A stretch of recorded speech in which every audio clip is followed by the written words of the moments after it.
말씀으로 말씀을 선포할 때 주의 은혜가 저와 여러분이 임하기를 예수님의 이름으로 축원드립니다. 아멘.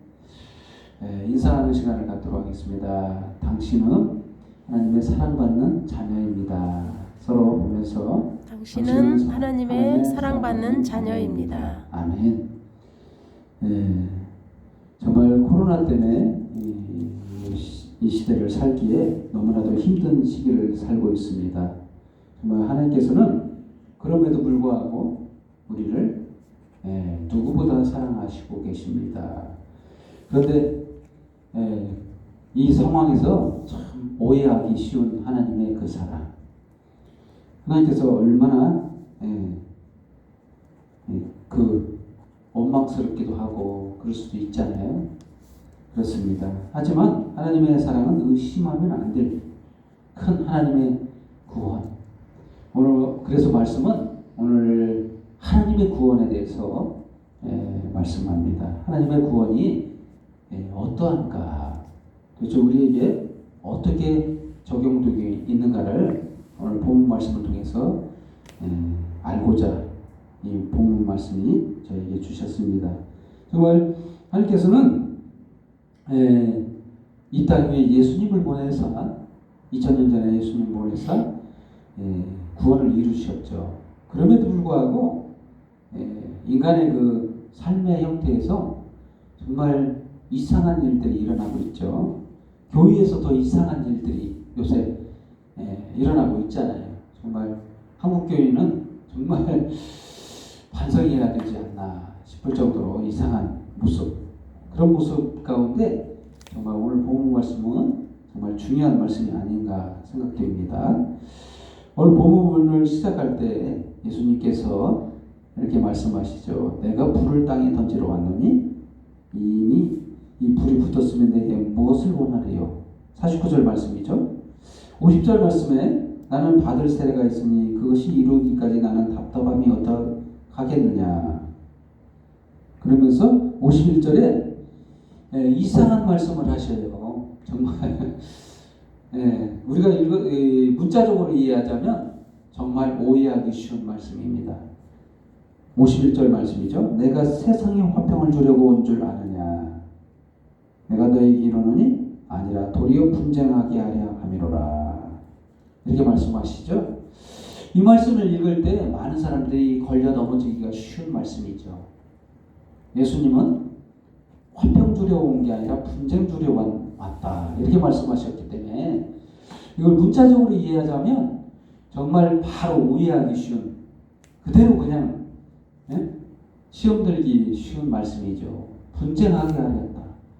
사실 예수님은 화평케 하려고 오셨죠.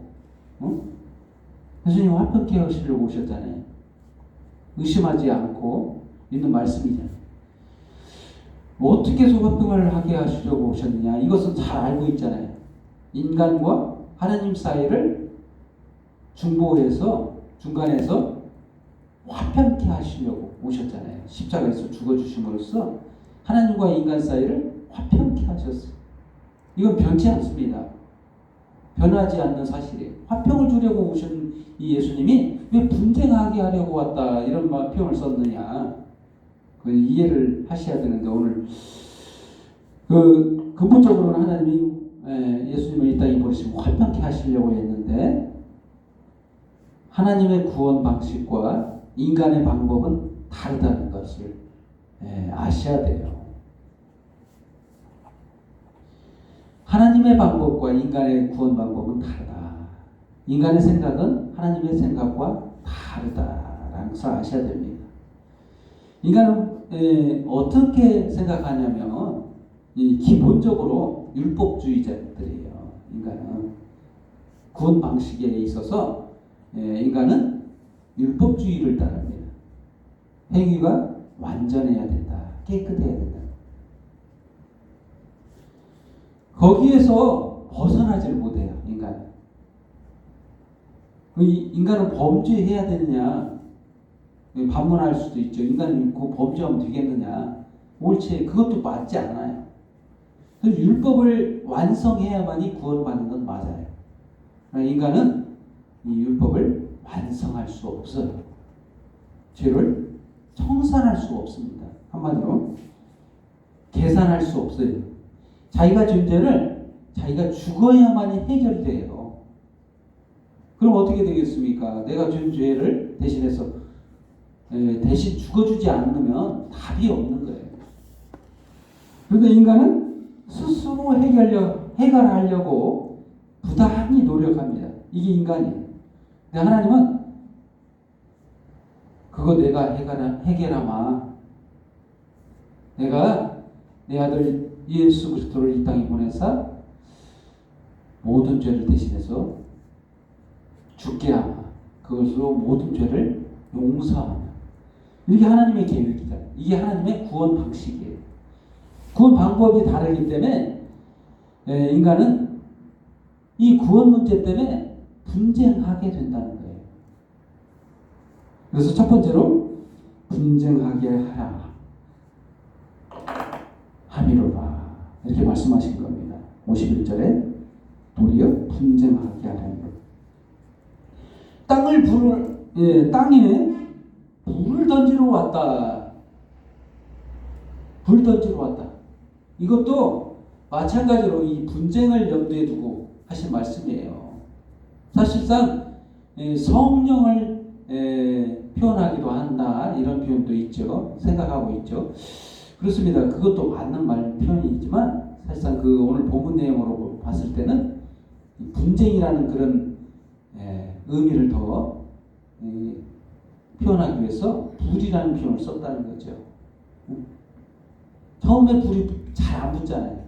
우리 불을 붙여보면 장작에 불이 잘 안 붙어요. 처음에 힘들어요. 애써야 돼요. 한번 붙기 시작하면 이 불은 막 타오르죠. 걷잡을 수 없죠. 그런 것을 연상해서 불을 붙이러 왔다. 이 분쟁 마찬가지입니다. 이 하나님의 구원 방식이 인간의 구원 방식과 다르기 때문에 굉장한 논쟁거리라는 분쟁거리이기도 하고 서로 다투기도 한다는 거예요. 심지어는 옛날에 예수 믿는다고 하면서 쫓겨나기도 하고 막 그런 일들 많죠. 그렇다는 거예요. 정말 이 길이 그렇다는 거예요. 하나님의 구원 방식과 인간의 구원 방식이 달라서 벌을 파장되는 많은 각종 분쟁들이 일어난다는 거예요. 그래서 그 52절과 53절 이런 말씀이 있죠. 셋이 둘과 둘이 셋과 아들과 아버지가 어머니와 딸이 며느리와 시어머니가 분쟁한다는 거예요. 참 이러면 안 되겠잖아요. 분쟁하면 안 되겠잖아요. 화평을 주려 온 예수님께서 정작 복음을 이 땅 위에 던지자 나타나는 현상은 어때요? 분쟁이라는 거예요. 그래서 이 분쟁이라는 말씀을 좀 문자적으로 이해하면 안 된다 하는 것을 오늘 보면 말씀을 글자 그대로 이해하면 안 된다. 사실 하나님께서는 우리에게 구원을 주기 위해서 방식을 바꿨다는 거예요. 너희가 할 수 없는 그 구원, 예수님을 통해서 구원하라.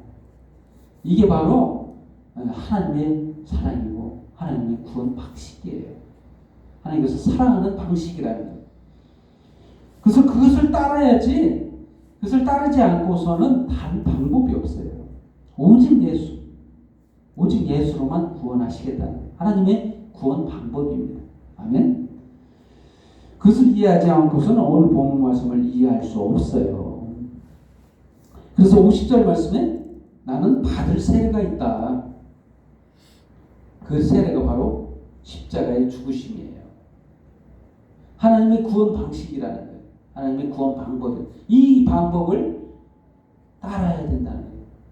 그러나 그때 당시에 많은 종교 지도자들과 바리새인들, 서기관들이 따랐나요? 따르지 않았다는 거예요. 구원 방법을 따르려면 바로 하나님의 심판에서 벗어날 수 있는 오직 구원이라는 거예요. 예수로만 그 말씀을 하고 있는 겁니다. 그리고 또한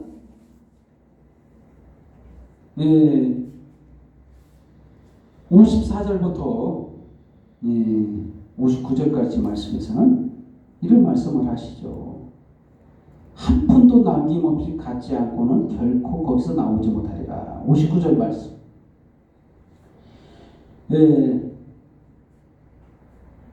거기 모인 무리들에게 말씀한 거예요. 다시 연관성 있는 말씀을 하신 거예요. 이게 다른 말씀이 아닙니다. 다른 연관돼서 하신 말씀이에요. 예수님께서는 이 말씀이 좀 다른 말씀을 하는 것 같은데 라고 이렇게 우리가 말씀을 읽어보면 그렇죠. 새로운 얘기를 딱 하는데 무리들에게 말씀을 하죠.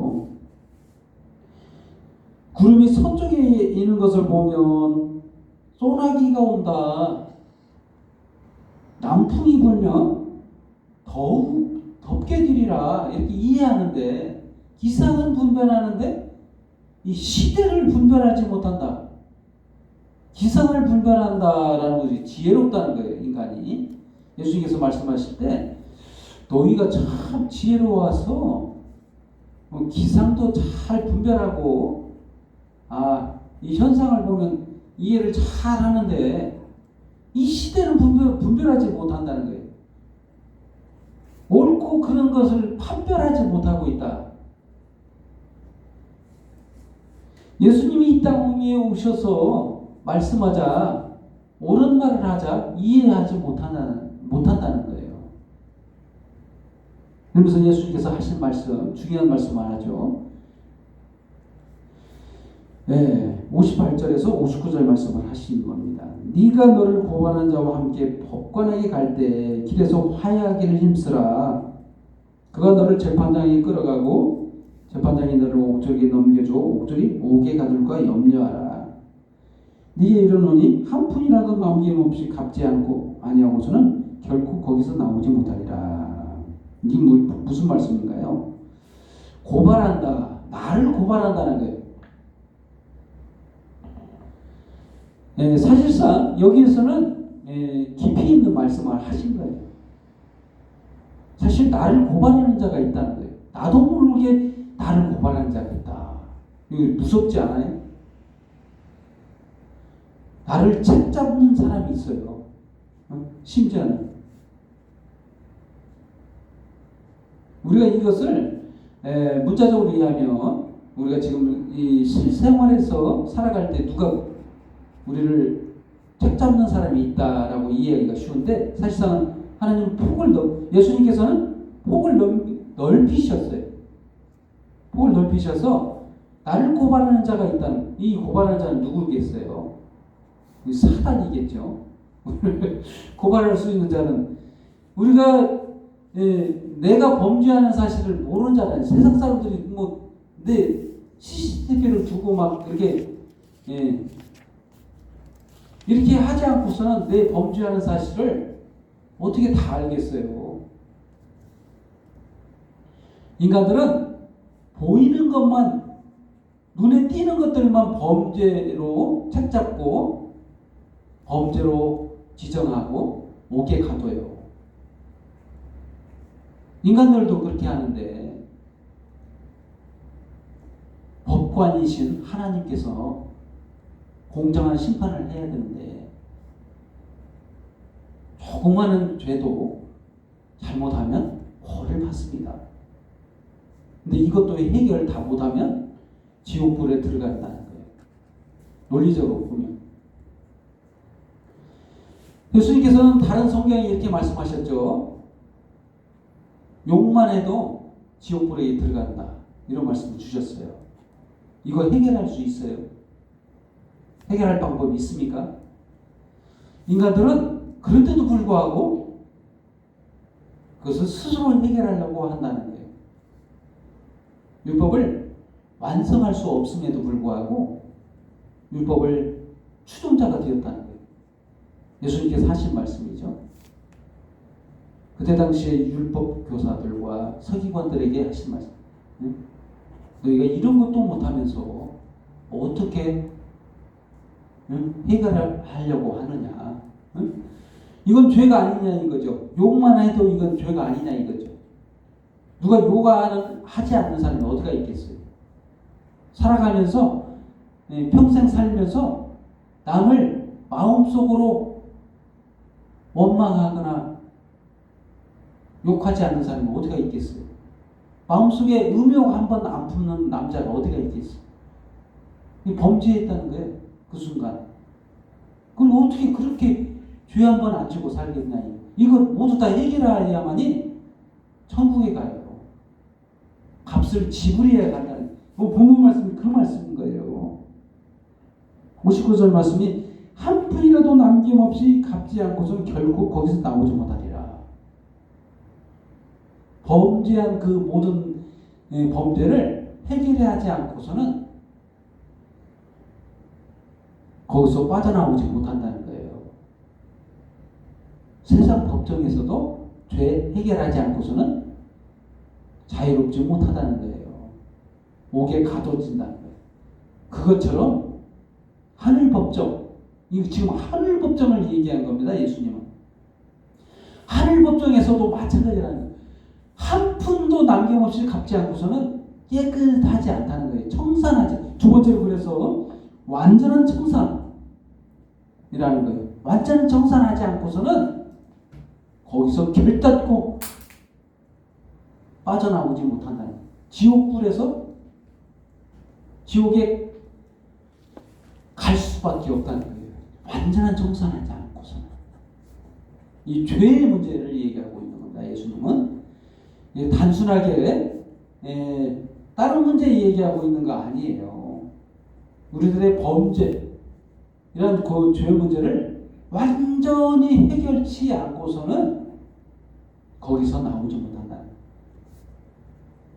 그래서 예수님 오신 거잖아요. 본문 말씀 50절 말씀이죠. 12장 50절 말씀. 나는 받을 세례가 있으니 이 받을 세례 바로 십자가의 죽으심 없이는 저와 여러분이 완전한 청산이 없다는 것을 말하고 있는 거예요. 이 똑같은 얘기를 하고 있는 겁니다. 그렇습니다. 우리들의 죄가 그대로 있으면 청산되지 않았다면 우리들은 죄가 그대로 있고 벌 받아야 된다. 아멘. 얼마나 무서운 얘기예요. 세상의 구원 방식은 이 모든 죄를 해결할 수 없다는 거예요. 인간이 쫓고 있는 그런 구원 방식으로는 해결 안 된다는 거예요. 오직 예수 그리스도의 그 십자가의 공로 말고는 우리 죄가 깨끗하게 되지 못한다. 이렇게 말씀하고 있는 거예요. 어려운 말씀이죠. 생각보다 어렵습니다. 그러나 예수님의 십자가의 공로를 기준으로 보면 쉬워요. 우리에게 쉬운 정말 믿음으로 구원을 얻게 하는 그 방식, 그 방법을 따르면 쉽다는 거예요. 그렇습니다. 또한 13장 말씀에서는 이렇게 말씀하고 있죠. 13장 1절에서 9절 말씀이 이렇게 말씀하고 있습니다. 회개하지 아니하면 모두 다 망한다. 열매 맺지 아니하면 다 찍혀버린다 라고 말씀하고 있는 거예요. 이 똑같은 말씀이에요. 계속해서 흐름이 똑같은 말씀입니다. 그래서 세 번째로 회개하고 열매 맺지 아니하면 지옥불에 들어간다는 말씀이에요. 그렇습니다. 13절 1절 말씀에 두 사람이 와서 빌라도가 갈릴리 사람들의 피를 그들의 제물에 섞은 걸로 예수께 아뢰었다. 이들이 고발하죠. 갈릴리 사람들이 죄가 많아서 벌 받은 거 아니냐 이런 얘기를 한 거죠. 그러자 갈릴리 사람들은 조금 예루살렘 사람들보다 좀 처진 그런 예루살렘 사람들은 하나님의 법을 쫓아 율법을 정말 추종하는 그런 사람들로서 죄가 없다, 갈릴 사람들보다 좀 적다라고 생각하는 상대적인 의에 빠져 있는 그런 그 생각을 갖고 있는 사람들이에요.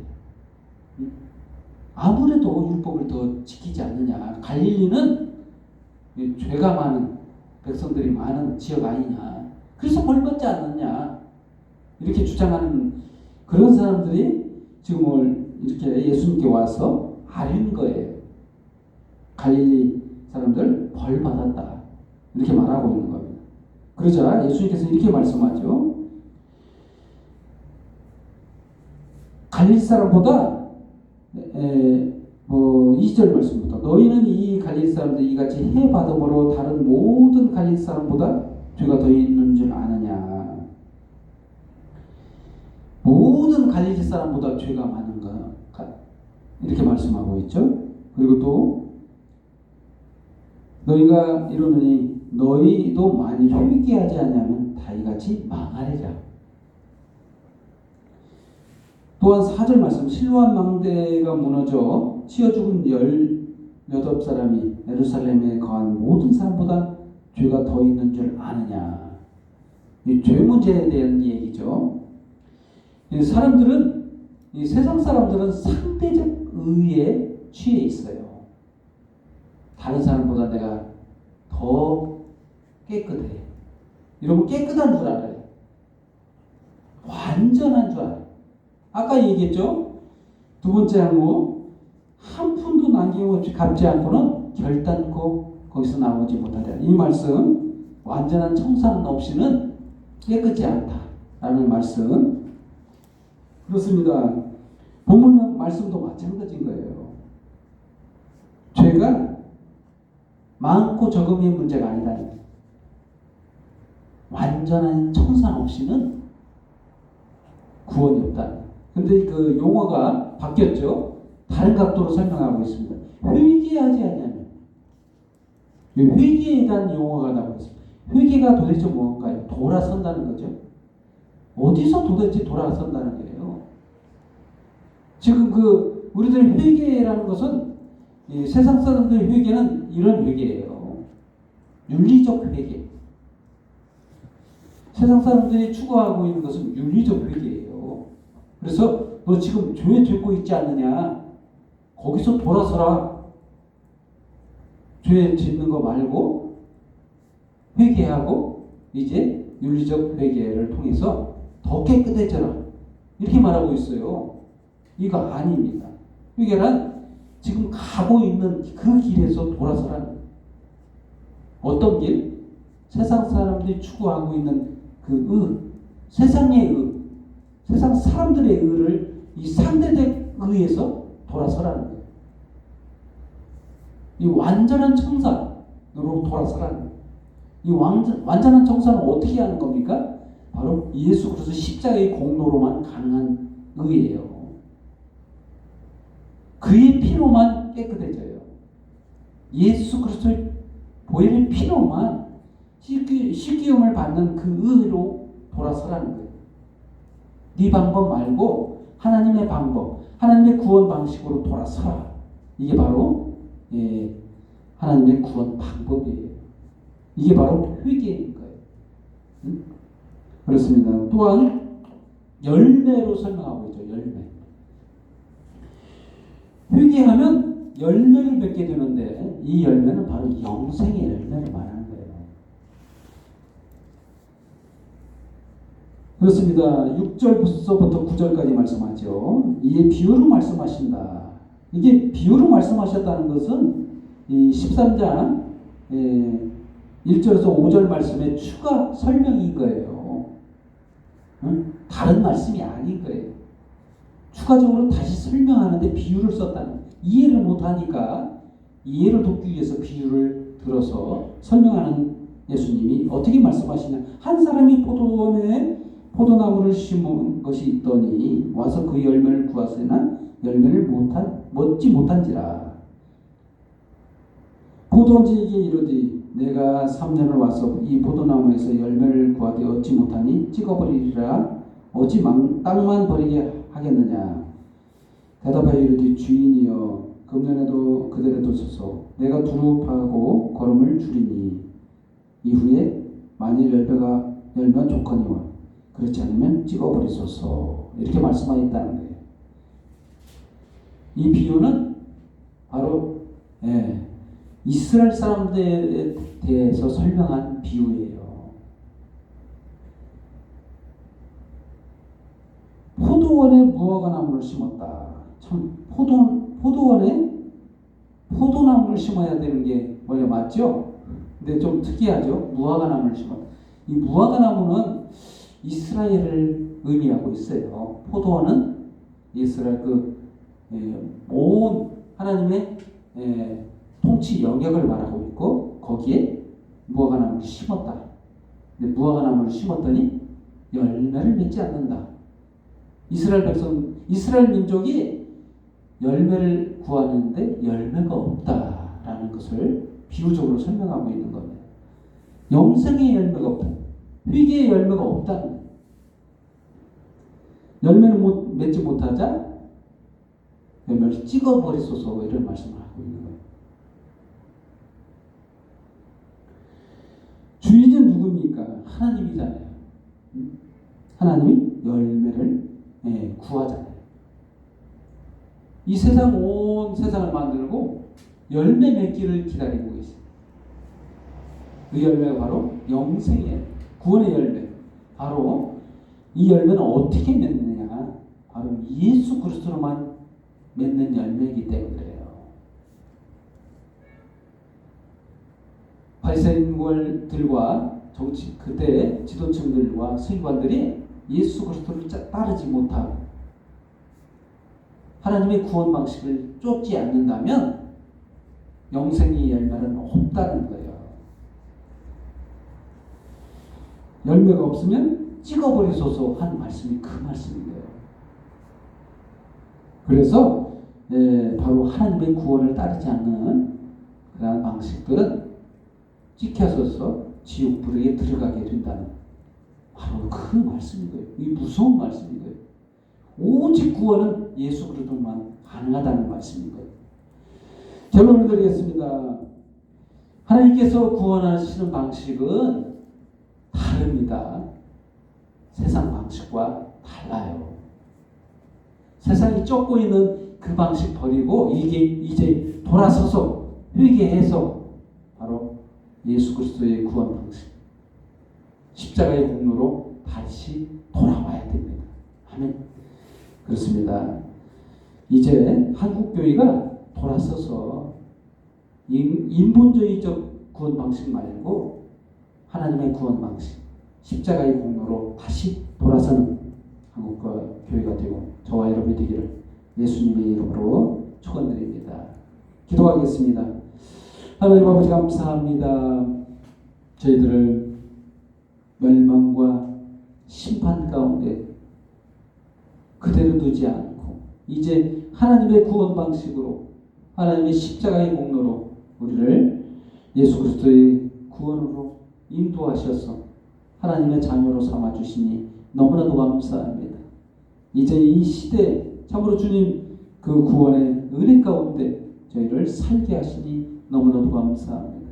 모든 영광과 경배 찬양을 주님 앞에 돌려 예수님의 이름으로 기도합니다. 아멘.